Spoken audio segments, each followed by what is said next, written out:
오늘 성경 맥잡기 93번째 시간이에요. 지난주에 디모데 전서 후서 배경에 대해서 공부를 했습니다. 사도 바울이 디모데 전서와 후서를 써보낼 수밖에 없었던 그러한 이유, 배경이라는 것들 살펴보았죠. 사도 바울이 에베소 교회를 떠나면서 디모데에게 에베소 교회를 이제 맡겼던 것이고 후임 목회자인데, 디모데는 아무래도 앞에 목회했었던 사도 바울이 워낙 거물이다 보니까 거물 뒤에서 목회하는 것이 얼마나 힘들고 어려운가를 디모데가 온몸으로 체험하고 있었고요. 그리고 디모데는 바울에 비해서 나이도 굉장히 어리기 때문에 나이 어린 사람이 나이 많은 그 장로급 그리고 어른들 목회하면서 그 앞에서 이제 이 권위가 잘 서지 않는 이러한 것들 때문에 두려워하기도 하고 밤잠을 설치기도 하고 신경성 위장병에도 걸리고 이러저러한 것들. 그래서 사도 바울이 목회는 이렇게 하는 것이다 하면서 디모데 전서도 써보냈고 디모데 후서도 써보냈고, 그러면서 디모데로 하여금 목회에 새로운 힘을 얻을 수 있도록 편지를 써보낸 거다 하는 이야기, 배경을 말씀을 드렸던 기억이 있습니다. 전부 다 기억이 나실 줄로 믿습니다. 예. 이제 오늘 디모데 전서와 디모데 후서 그 내용 속으로 조금 더 깊이 들어가 보도록 하겠습니다. 어떠한 내용들이 들어있는지 보도록 하죠. 사실 옥중서신이라고 하는 책이 있어요. 예.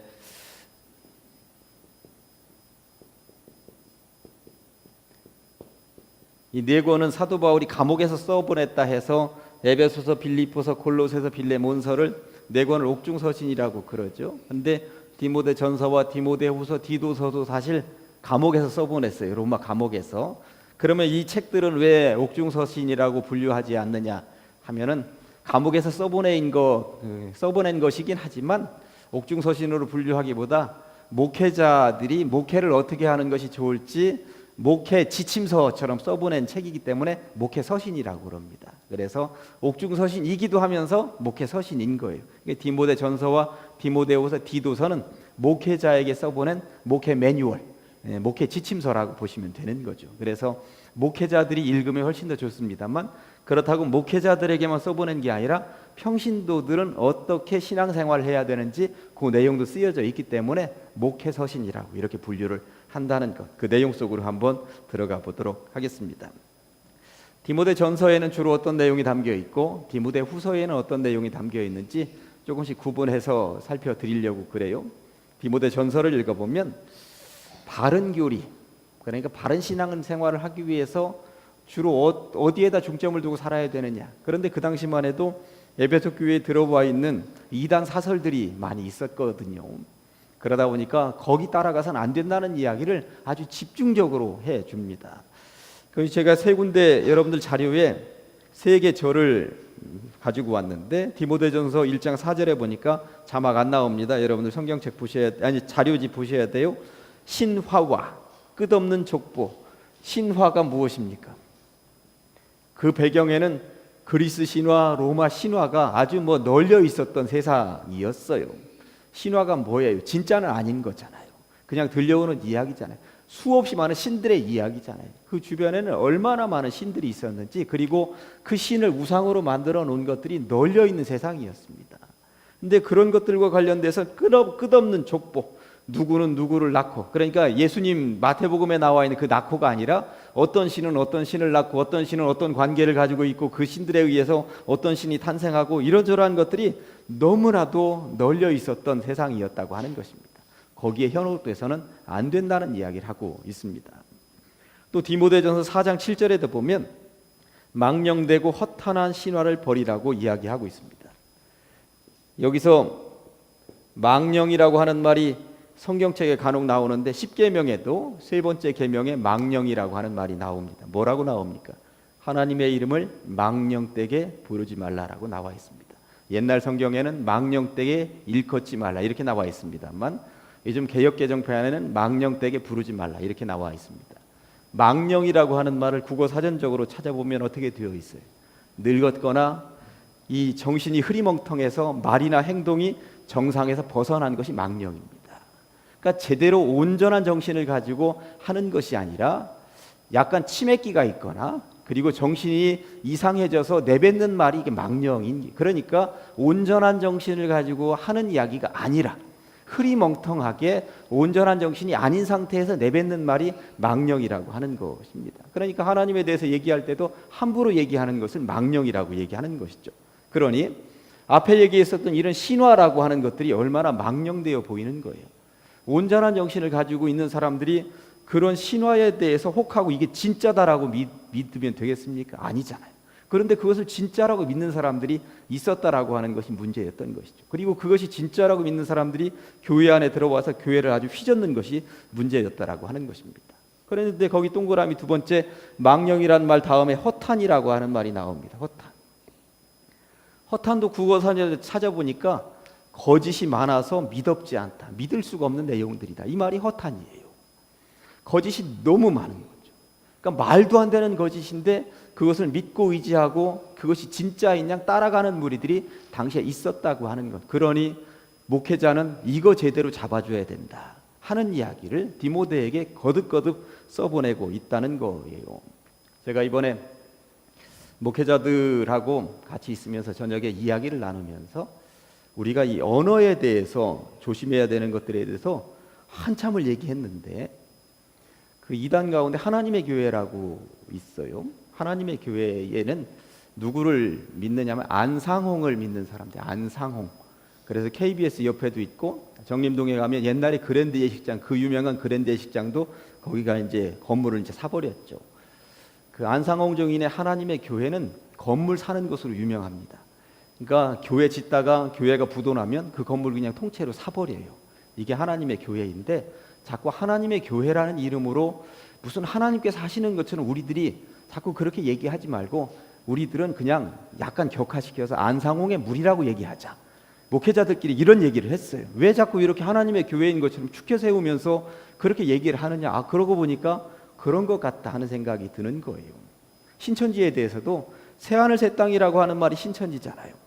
새하늘 새 땅이라고 하는 것을 한문으로 한 게 신천지인데, 그러면서 우리들은 그 좋은 말을 쓰지도 못하고 그렇게 하는데, 그렇게 하지 말고 그 이만희물이라고 그냥 이렇게 얘기하자. 우리들 입으로는 이만희물이라고. 오히려 그렇게 얘기하는 것이 맞지. 왜 자꾸 그들을 이렇게 축혀 세워주면서 성경의 그 고귀한 단어들을 거기다 쓰도록 내버려 두느냐. 기독교인들이 그들을 자꾸 높여주고 있다, 이런 얘기를 하는데, 그렇구나. 그러면서 제가 또 한마디 했죠.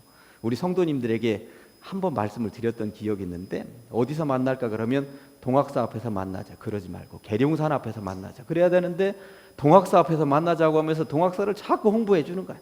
계룡산은 잘 얘기도 하지 않아. 다들 동학사 앞에서 만나자는 거야.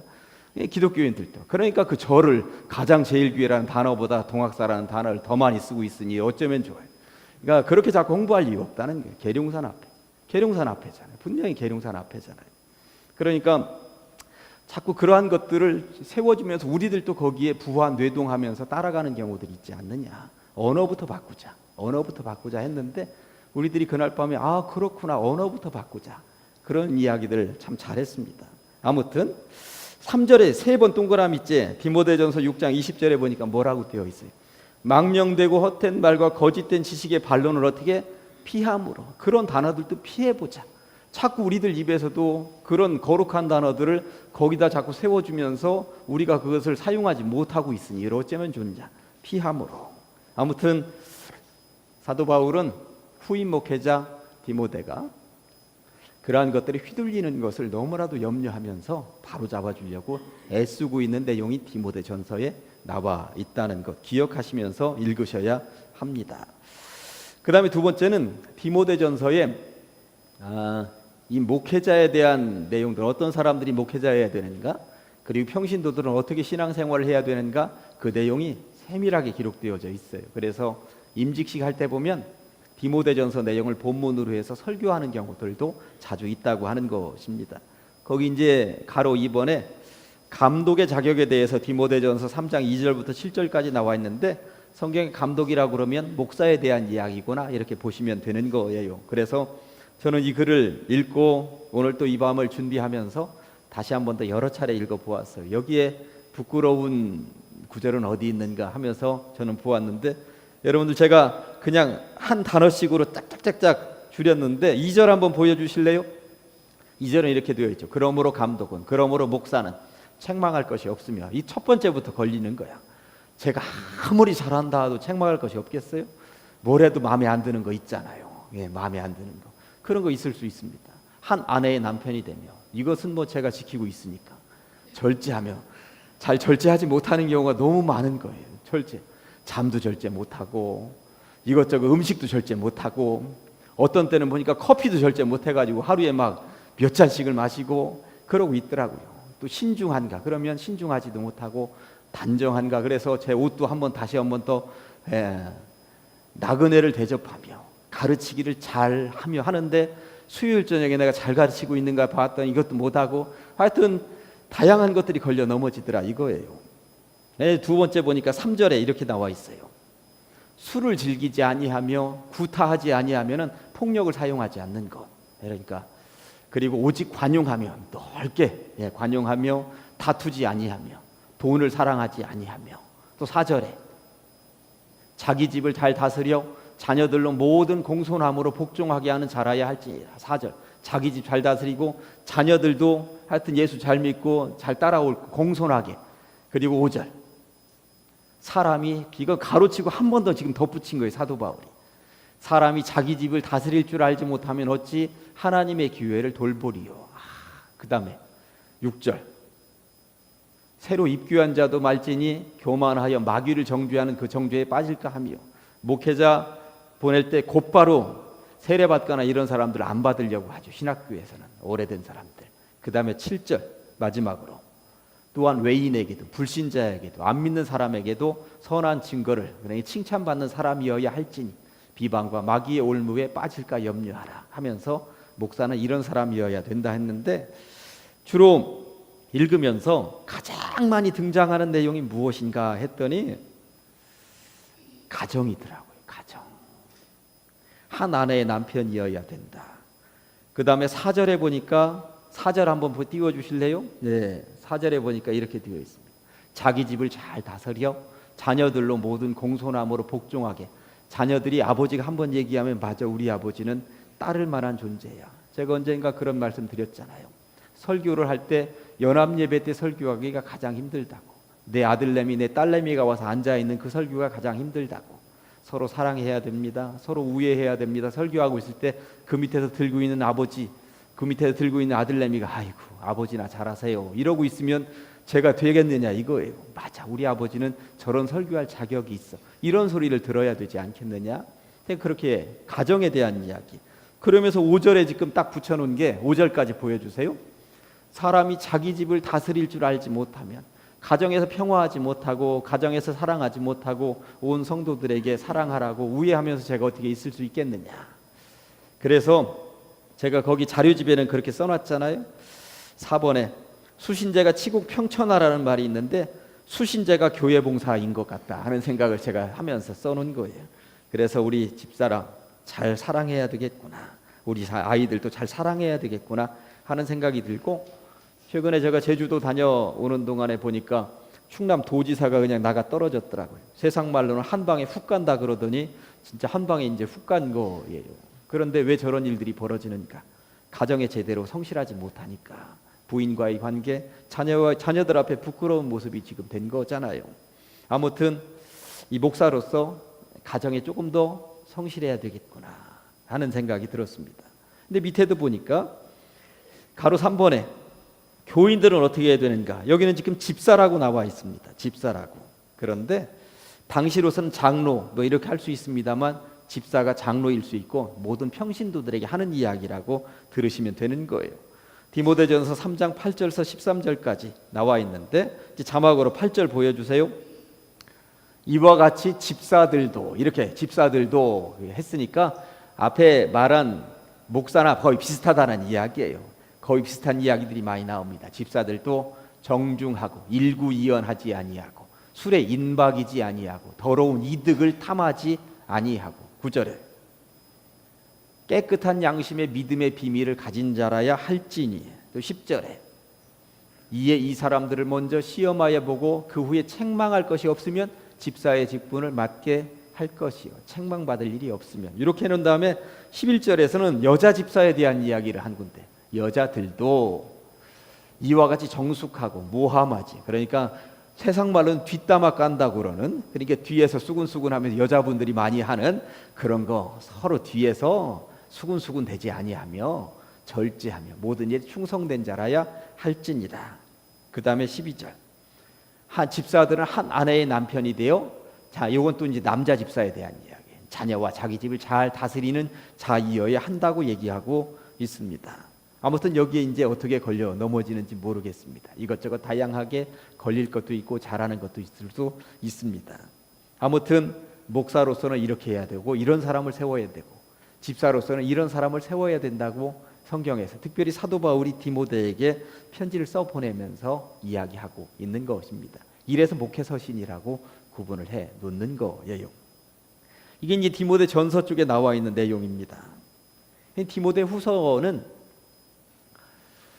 디모데 전서를 써보낸 이후에 디모데가 아직도 너무 힘들어하는 거예요. 그러다 보니까 사도 바울이 뒤에 써보내는데, 지난주에도 말씀을 드렸습니다만 사도 바울은 디모데 후서를 써보낸 이후에 죽죠. 사도 바울이 써보낸 13권의 편지 가운데 가장 마지막이 디모데 후서입니다. 그러다 보니까 디모데 후서를 읽으면 마음이 막 짠한 거예요. 마지막 유언과도 같은 이야기가 나오는데 자기가 죽는다는 사실도 거기에 쓰여 있어요. 그러니까 1차, 2차, 3차 선교 여행을 마치고 그리고 모진 고생을 다한 사도가 죽어나가는데 죽기 직전에 그 쓸쓸함이, 그러나 그 쓸쓸함 너머에 뭔가 희망의 메시지가 담겨 있다는 거, 여기 담겨 있는데 어떤 내용들인지 한번 보도록 하겠습니다. 디모데가 사실 디모데에게 이 편지들을 전서도 써보내고 후서도 써보내는 이유는 디모데가 힘들어하기 때문이잖아요. 힘들어하는 디모데에게 용기를 주고 힘을 주고 그렇게 하기 위해서 써보내는 거다 보니까 이 길은 어차피 고난의 길이야, 그 이야기를 합니다. 이 길은 어차피 고난의 길이야. 그러면서 디모데 후서에 고난이라는 단어가 어느 책보다도 그렇게 많이 나옵니다. 거기 자료집만 보시면 1장 12절에서도 이로 말미암아 내가 또 이 고난을 받되 부끄러워하지 아니함은, 2장 3절에서도 너는 그리스도 예수의 좋은 병사로 나와 함께 고난을 받으라. 2장 9절에서 복음으로 말미암아 내가 죄인과 같이 매이는 데까지 고난을 받았으나, 매이는 데까지는 지금 감옥에 갇히기까지 고난을 받았으나 하나님의 말씀은 매이지 아니하리라. 나는 갇혀 있었고 고난 당하지만 하나님의 말씀은 계속 퍼져나가고 있다. 하나님의 말씀을 붙잡아둘 어떤 세력도 권력도 없다. 그 이야기를 하는 것이죠. 그 다음에 네 번째는, 그러나 너는 모든 일에 신중하여 고난을 받으며 전도자의 일을 하며 내 직무를 다하라. 그러니까 고난은 어차피 오는 것이다. 나도 고난 받았지만 하나님의 말씀은 내이지 않고 하나님의 말씀은 붙잡히지 않고 계속 퍼져나갔는데, 너도 지금 고난의 시간을 경험하고 있는 것인데 너도 고난 당하지만 말씀을 붙잡아둘 수는 없다. 계속 퍼져나갈 것이다. 그러면서 3장 12절에 아주 전곡을 찔러서 한마디 합니다.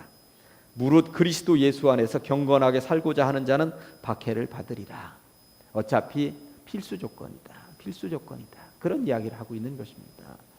요즘이야 2000년 전 사도 바울이 받았었던 박해나 디모데가 받았었던 고난이나 그러한 박해를 경험하는 사람들은 없을 수 있습니다. 그러나 그럼에도 불구하고 오늘날도 예수 믿는다라고 하는 이유 하나로 조롱당하기도 하고 손가락질 당하기도 하고 세상 속에서 그냥 평이하게 살아갈 수는 없습니다. 어딘가는 부닥치게 되어 있습니다. 세상과 살면서 한 번도 부닥치지 않는다 그러면 진짜 신앙인 아니죠. 부닥치게 되어 있습니다. 충돌하게 되어 있습니다.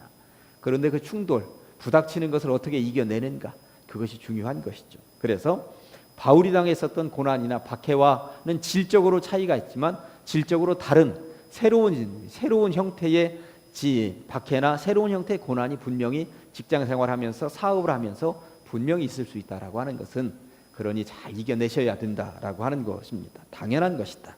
예수 믿고 따른다고 하는 것은 당연히 고난의 길이다. 이런 이야기를 하고 있습니다. 그러면서 이제 사도 바울의 짠한 이야기 하나 보겠습니다. 나는 이제 죽는다. 제가 장례식장에 가면 특별히 발인 예배할 때 특별히 이 본문을 가지고 제가 설교 주로 많이 합니다만 4장 6절 한번 보여주면, 전제와 같이 내가 벌써 부어지고, 전제라고 하는 것은 이스라엘 민족은 제사를 드릴 때 포도주를 이렇게 부었어요. 우리말로 하면 엎질러진 물과도 같다는 이야기 있을 수 있습니다만 포도주, 이미 벌써 부어졌다. 나의 떠날 시각이 가까웠다. 나 이미 죽을 것이다. 죽을 시각이 얼마 남지 않았다는 거 안다. 80이나 90 넘으신 어르신들이 나 이제 얼마 있으면 하나님 불러가실 거야. 이제 불러가도 나는 여한이 없어. 언제든지 불러가시더라도 그 말을 지금 하고 있는 거지. 당연히 난 죽을 것이다. 7절에 나는 선한 싸움을 싸우고 나의 달려갈 길을 마치고 믿음을 지켰다는 고백을 남기고 있습니다. 세상은 싸움이더라고요. 보니까 어느 누구도 내 주머니에다가 그냥 돈 넣어주는 사람 없더라고요. 그러니까 싸우는 거예요. 그런데 악한 싸움 안 하고 선하게 싸웠다고 사도 바울이 고백 남기고 있고요. 결국 이 목숨 마치는 시간까지 내가 지킨 것이 있었는데 믿음 한 자락은 내가 지켰다 하는 고백 남기고 있습니다. 그 다음에 8절이 참 좋습니다. 저는 길게 되어 있는데 이제 후로는 나를 위하여 의의 면류관이 예비되었으므로 도대체 의의 면류관이 무엇일까요? 위에 황금보석 면류관 이것일까 하는데 의라고 하는 것이 무엇인가 제가 설교 시간에 거듭거듭 말씀드렸습니다. 하나님의 나라와 하나님의 의를 구하라고 할 때 의라고 하는 것은 옳을 의자 그리고 기독교적으로 보면 하나님과의 올바른 관계라고 하는 거였습니다. 이 땅에서도 하나님과의 올바른 관계를 형성하며 살아왔지만 저 천국에 가서 하나님 진짜 만나서 제대로 된 관계 맺고 있는 것 이거 이외에 나 바라는 것 없다는 거예요. 사실 저 정도 사도 바울이면 저 위에서 최고 높은 자리에 올라가가지고 떵떵거리면서 천국에서 살 자격이 충분하다고 생각을 하겠습니다만 사도 바울 그런 거 기대하지도 않습니다. 천국은 그런 곳이 아니라고 하는 거예요. 간혹 가다가 좀 아쉬운 소리 한번 해보면 이 땅에서 그렇게 수고한 헌신한 사람들 저 천국에서도 엄청난 상급이 있을 것이라고 얘기하는데 그런 거 기대하지 않으셨으면 좋겠어요. 저 천국에서 상급 있으면 누구는 더 높은 자리 있고 누구는 더 맛있는 음식 먹고 상급이 없는 사람들은 저 바닥에서 거기 가서도 종로도 타고 그러면 그게 천국입니까? 아니잖아요. 그건 천국 아니에요. 천국에서도 계급이 있다니 그게 말이 됩니까? 말이 안 되죠. 그런 곳 아닙니다. 천국은 아침부터 와서 일한 사람이나 저녁에 나와서 1시간 일한 사람이랑 똑같은 분량으로 가는 곳이 천국이라고 예수님 얘기했고 그 천국은 9시부터 나와서 일한 사람이 5시에 와서 일한 사람한테도 너 왜 나랑 똑같은 분량으로 천국 생활 하느냐고 투덜거리지 않는 곳이 천국이라고 분명히 예수님 말씀하세요. 그렇죠? 그것입니다. 그런 사람들이 천국 가는 자격이 있는 것이지 아니 나는 아침부터 모태신앙부터 봉사했는데 저거 겨우 1시간 믿은 저놈하고 똑같은 분량으로 천국 가라면 억울해서 이러면 이게 천국 백성 아니라고 하는 거예요. 저는 분명하게 얘기합니다. 천국은 똑같습니다. 천국은 똑같습니다. 지금 사도 바울이 뭐라고 하는가 한번 보시겠어요? 나를 위해서 의의 면류관이 예비되었는데 주 곧 의로우신 재판장이 그날에 내게 주실 것이며 내게만 아니라 누구에게도 주의 나타나심을 사모하는 모든 자에게도니라. 내 뒤에 오는 모든 사람에게도 나랑 똑같은 의의 면류관 이외에 아무것도 없어 얘기하고 있는 것입니다. 사도 바울은 실제적으로 천국을 본 사람입니다. 자기가 천국 보았다고 분명히 얘기했습니다. 보았더니 천국 그런 곳이에요. 그런 곳입니다. 장로님들은 억울하지 않을 거예요. 우리 교회 장로님들은 분명히 억울하지 않습니다. 제발 예수 믿고 저 친구도 마지막 숨거두기 직전에라도 아멘하고 나랑 똑같은 천국 가서 나랑 살면 좋겠다 하는 마음들 가지고 있는 사람이 천국 백성에 딱 맞는 사람입니다. 부디 비옵기는 그렇게 사시기를. 그리고 상급 이런 말 하지 마세요. 천국의 상급 아닙니다. 상급이라면 저거예요. 의의 면류관. 저게 상급입니다. 모두에게 공평하게 주어지는 상급입니다. 성경은 분명히 그렇게 얘기합니다. 9시부터 나온 사람이나 오후 5시부터 나온 사람이나 천국은 그렇다라고 하는 것. 하여튼 사도 바울은 마지막 죽어가는 순간까지도 이 기독교 역사에 정말 멋진 선물을 이렇게 남기고 지금 죽어간다라고 하는 것입니다. 그러면서 죽기 직전에 꼭 보고 싶은 사람이 있다는 이야기를 남기죠. 저는 장례식장에도 많이 가서 마지막 임종도 보고 저희 가족 친지들 가운데에도 임종하는 것들 보았는데 임종하시는 분들 보면 하나님의 놀라운 역사가 뭔가 하면 숨거두기 전에 어지간한 사람들, 자녀들, 가족들 다 보게 하고 이렇게 하나님이 거두어 가시는 경우를 참 많이 보았어요. 사도 바울도 죽기 직전에 보고 싶은 사람들이 있었는데 아쉬운 장면 하나 얘기해 볼까요? 떠나간 사람이 있었다고 하는 것이죠. 4장 10절 디모데후서 4장 10절 데마는 이 세상을 사랑하여 나를 버리고 데살로니가로 갔고. 데마 방송실 골로새서 4장 14절 금방 띄워줄 수 있죠?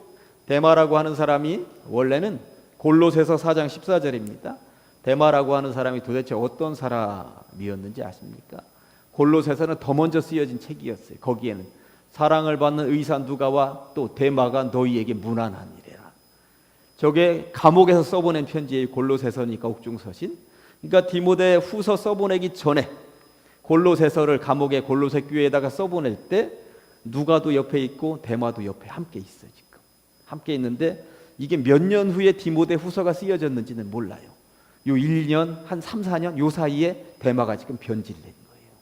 데마가 나는 더 이상 사도 바울 곁을 지킬 의향이 없고 신앙도 지킬 의향이 없다. 떠나갔다는 이야기인 것입니다. 버리고 간 사람 이야기가 나옵니다. 그런데 데마 혼자만 버리고 간 게 아니에요.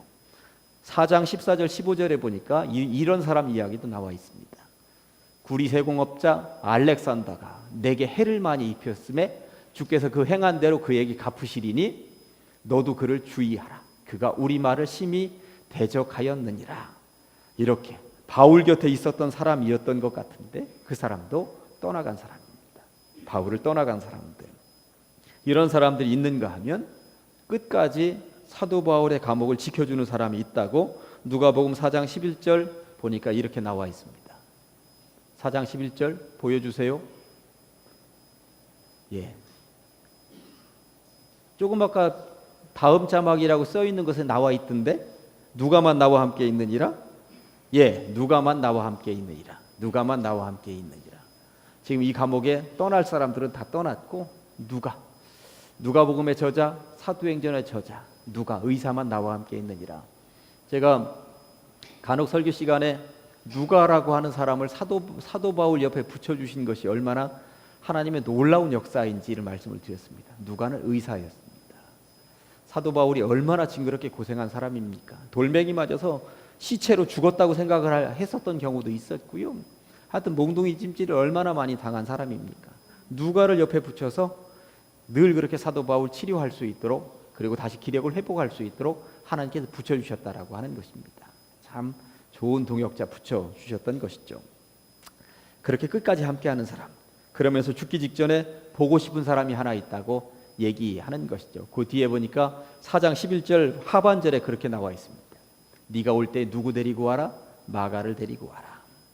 마가 때문에 2차 선교 여행 떠나면서 바나바하고 싸워가지고 갈라졌던 그 마가가 징글징글한 사람, 다시는 보고 싶지 않다 생각되었던 마가였는데 마가 한번 보고 싶다 그랬다라고 하는 것입니다. 그런데 언제 오라? 4장 21절에 보니까 너는 겨울 전에 어서 와라. 사실 그 지중해 쪽에 그 바다가 겨울이 되면 풍랑이 엄청나요. 풍랑이 엄청납니다. 그러다 보니까 겨울이 시작되기 전에 배 타고 빨리 와야지 겨울을 지나면 나는 이 겨울을 넘기지 못할 것 같다는 지금 이야기를 하고 있는 거예요. 겨울이 지나서 겨울에는 어차피 배가 못 돌아다니니까 풍랑도 많고 그러니 겨울을 지나서 나는 다음 봄을 맞이하지 못할 것 같다. 그러니까 겨울 되기 전에 보고 나는 숨을 거두었으면 좋겠다. 그런 이야기를 지금 하고 있다는 것입니다. 사람은 참 여러 종류가 있는데 1900년대 초에 태어난 프랜시스 베이컨이라고 하는 철학자가 사람을 세 종류로 나눴죠. 거미 같은 사람, 개미 같은 사람, 꿀벌 같은 사람이 있다고 얘기를 한 거예요. 거미 같은 사람은 어떤 사람이겠습니까? 무언가 거미줄 쭉 쳐놓고 걸려들기만 기다리는 사람, 도둑 같은 사람, 강도 같은 사람, 요즘 자꾸 나오는 성추행하는 사람, 성폭력하는 사람, 여자들 걸리기만 해라. 이게 이제 거미 같은 사람들이 있다는 거죠. 누군가의 손해를 통해서 내가 이제 먹고 사는 이런 사람들인 것입니다. 그런 사람들이 세상에 있습니다. 아까 보면 알렉산더 같은 사람이 이런 사람이 아니겠는가?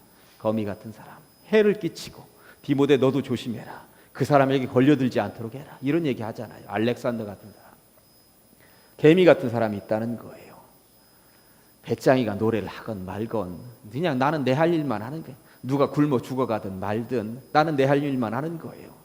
그러니까 주변에 전혀 신경을 쓰지 않아요.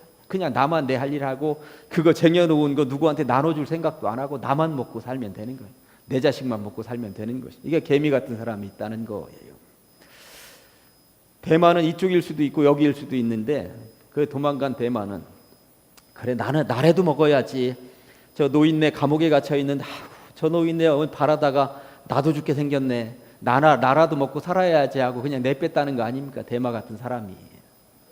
사도 바울의 마지막 지켜주지 않고. 그런데 꿀벌 같은 사람이 있다고 하는 것 아닙니까?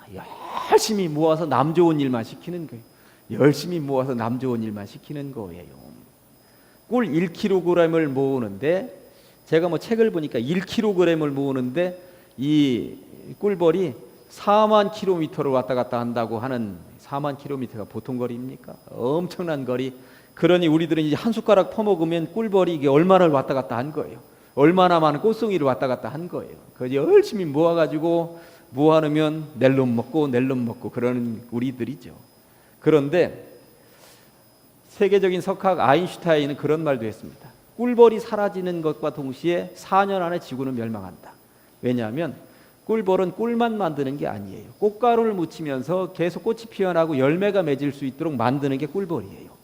꿀벌이 사라지면 저는 어머니가 수박 농사를 지은 곳에서 숫꽃 가지고 암꽃에다 수정을 시켜주었습니다만 그런 농작물은 수정을 시켜줄 수 있습니다만 온갖 천지 만물 자연 속에 있는 꽃들 수정 안 하면 그 이후에 끝나는 거거든요. 그냥 그 즉시 끝나는 거거든요. 그러니 꿀벌이 사라진 세상은 상상도 못 한다는 거예요. 꿀벌이 그렇게 긍정적인 영향을 끼치고 다닌다. 그러고 보니까 맞는 것 같아요. 온갖 자연 속에 꿀벌이 끼치고 다니는 그렇게 바쁘게 돌아다니는 이유는 꿀을 생산하기도 하지만 수정시키려 다니는 거예요. 꽃가루 계속 묻히면서. 그러니 꽃가루가 묻히지 않으면 그 다음에 끝이다. 그러고 보니 이 존재는 열심히 남 좋은 일만 위해서 다니는구나 하는 생각을 했는데 어떤 사람이 그런 사람인가? 누가 같은 사람? 디모데 같은 사람. 디모데에 대해서 연구한 신학자 한 명이 성경에 디모데라는 이름은 많이 나오는데 디모데가 한마디라도 어떤 이야기를 했다는 이야기는 안 나온다. 그러면서 일본말을 해서 죄송합니다만 제가 책을 읽다 보니까 디모데는 데모도 같은 사람이다 이렇게 써놨더라고요. 데모도가 뭐예요? 우리말로는 뒷모도 이렇게 얘기합니다만 이게 일본말이거든. 뭐 일하는데 옆에서 돕는 사람이 데모도잖아요. 열심히 벽돌 갖다 주고 흙손 집어주고 뭐 집어달라면 해주고 이 디모데가 그런 사람이었다는 거예요. 자기 목소리 내지 않고 바울만 열심히 띄워주고 열심히 그 잔심부름까지 다 해주면서 뒤치다거리 다 하고 신경성 위장병에 걸릴 정도로 그 일을 하면서 빚도 없이 그러면서 애쓰고 수고한 사람이 디모데였다고 이야기를 하는데 그런 것 같구나. 저런 사람들이 있었기 때문에 교회에는 늘 이렇게 올라서 가지고 이러는 사람도 있지만 교회는 보니까 이런 사람들이 있어서 또 되는 것 아니겠는가. 얼굴 내밀지 않고 숨어서 봉사하는 사람들, 아무도 모르게 봉사하는 사람들이 있어서 교회는 또 움직여지는 것이구나. 그런 사람들이 이런 사람들이구나. 꿀벌이 그렇게 중요한 존재인 줄 몰랐죠. 그러니까 디모데가 그런 존재였구나. 그리고 사도 바울의 마지막을 지켰던 누가 같은 사람이 바로 그런 존재였구나 하는 것을 알게 됩니다. 아무튼 디모데 전서 지난주와 이번 주 하면서 디모데에 대한 이야기 했습니다만 사도 바울이 참 거물이긴 했습니다만 그 뒤를 이어받아서 에베소 교회를 건실하게 잘 세워갔었던 디모데 같은 인물도 참 대단한 인물이었음을, 그리고 우리가 본받을 만한 그 잔심부름 뒤치다거리 다 해주는 그런 정말 멋진 인생을 살아는 사람이었구나 하는 것을 알 수가 있습니다. 교회를 세워가는데 바울 같은 사람도 필요하고 디모데 같은 사람도 필요한 것이겠습니다. 자, 오늘의 말씀을 디모데후서 4장 7절 8절 사도 바울이 디모데에게 마지막 써보내면서 마지막 이런 유언을 남기고 가는 거잖아요. 저는 이 말씀이 오늘 우리에게 은혜의 말씀이 아니겠는가. 두 번 같이 하시겠습니다. 시작. 나는 선한 싸움을 싸우고 나의 달려갈 길을 마치고 믿음을 지켰으니 이제 후로는 나를 위하여 의의 면류관이 예비되었으므로 주 곧 의로우신 재판장이 그날에 내게 주실 것이며 내게만 아니라 주의 나타나심을 사모하는 모든 자에게 도니라. 나는 선한 싸움을 싸우고 나의 달려갈 길을 마치고 믿음을 지켰으니 이제 후로는 나를 위하여 의의 면류관이 예비되었으므로 주 곧 의로우신 재판장이 그날에 내게 주실 것이며 내게만 아니라 주의 나타나심을 사모하는 모든 자에게 도니라. 아멘. 기도하십니다. 하나님 아버지 감사합니다. 이 밤에 우리를 불러 주시옵시고 사도 바울이 2000년 전에 디모데에게 써보냈었던 목회 서신을 통하여 은혜 받게 하시니 감사합니다. 하나님, 이 땅에서 다양한 종류의 사람들이 있겠습니다만 꿀벌 같은 사람들이 꼭 필요할진데 디모데처럼 누가처럼 주님께서 정말 원하시는 자리를 지킬 수 있는 주의 백성들 되게 하여 주시옵소서. 사도 바울이 고백했던 것처럼 선한 싸움을 우리도 싸우게 하여 주시고 달려갈 길을 마칠 때에 믿음을 지켰다고 고백하게 하시고 사도 바울이 받았었던 의의 면류관 우리도 다 받았을 수 있는 주의 백성들 다 되게 하여 주시옵소서. 예수님의 이름으로 기도합니다.